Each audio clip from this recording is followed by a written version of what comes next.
High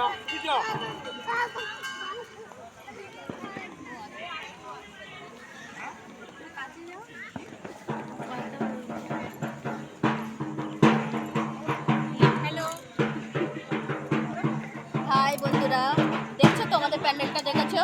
তারপরে এসো আমাদের প্রতিমা দর্শন করি। পুরো প্যান্ডেলটা এই যে গাইস দেখে নাও। তোমাদের ওখানে কেমন ঠাকুর উঠেছে, কেমন প্যান্ডেল হয়েছে প্লিজ কমেন্ট করে জানিও। তারপরে দেখবে এই যে আমাদের মাকে দেখুন, কি সুন্দর মায়ের মুখটা।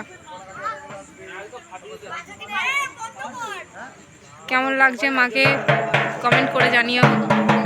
তোমরা সবাই আসবে আমাদের মাকে দেখতে।